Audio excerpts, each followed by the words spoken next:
ایک بات بڑی ضروری ہے، وہ میں نے آپ سے ضرور کرنی ہے۔ ایک آیت ہے قرآن پاک کی سورۃ بقرہ پہلا سپارہ آیت نمبر 120۔ اللہ تعالیٰ نے ایک حد بیان کر دی، فرمایا وَلَن تَرْضَىٰ عَنْكَ الْيَهُودُ وَلَا النَّصَارَىٰ حَتَّىٰ تَتَّبِعَ مِلَّتَهُمْ۔ فرمایا یہ یہودی اور عیسائی تم سے ہرگز راضی نہیں ہوں گے۔ یہ قرآن ہے اور سادہ ترجمہ تفسیر کی بھی ضرورت نہیں۔ یہ معاہدے کر لیں، محبت کے وعدے کر لیں، یہ تم سے راضی نہیں ہوں گے۔ کب راضی ہوں گے؟ حتی تتبع ملتہم، یہاں تک کہ تم ان کے دین کی پیروی کرنے لگ جاؤ۔ میرا جب پہلی دفعہ پاسپورٹ بنا تو میں نے سارا پڑھا، کتابیں پڑھنے کا شوق تھا شروع سے۔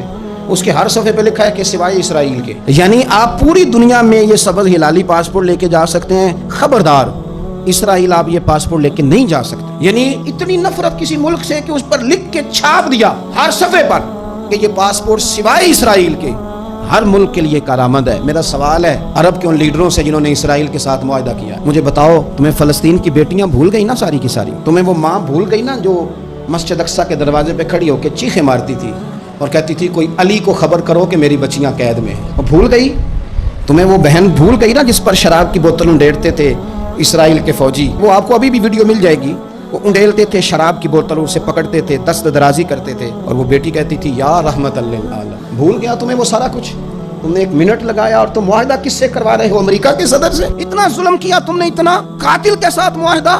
کیا سمجھتے ہو فلسطین والوں کا کوئی والی وارث نہیں؟ سنو، میرے رسول کریم صلی اللہ علیہ وسلم نے فرمایا میرا کوئی مالدار امتی دنیا سے چلا جائے، پیسے جائیدادیں چھوڑ کے جائے تو اس کی اولاد میں بانٹ دینا، لیکن اگر اس کے ذمہ قرضہ ہو تو میرے پاس آ جانا، میں اپنی امتی کا قرض ادا کروں گا۔ جس کا کوئی وارث نہیں ہوتا، مدینے والا اس کا وارث ہوتا ہے، میں قرض دوں گا اپنے امتی کا۔ کیا سمجھتے ہو فلسطینی لاوارث ہے؟ صبح قیامت نبی پاک تم سے سوال کریں گے، تمہیں اللہ کے حضور حاضری دینی ہے۔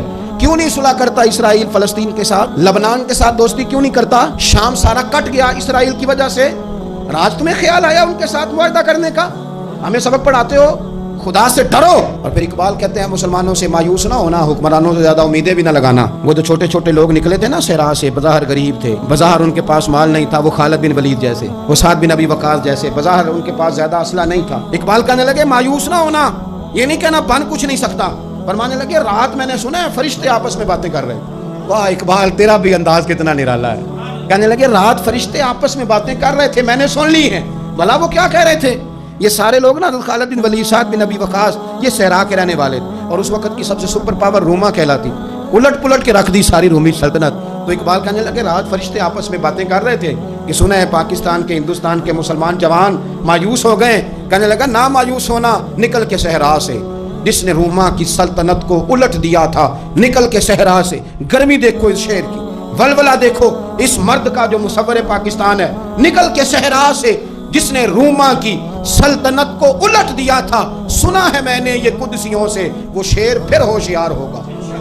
وہ کل باتیں کر رہے تھے کہ بہت سارے ان میں سے پھر جا گئے اور بڑی جلدی وہ بلاک بنائیں گے۔ سنا ہے میں نے یہ قدسیوں سے کہ وہ شیر پھر ہوشیار ہوگا، وہ آئے گا میدان میں، نکلے گا، اور انشاءاللہ یہی چراغ جلے گا تو روشنی ہوگی۔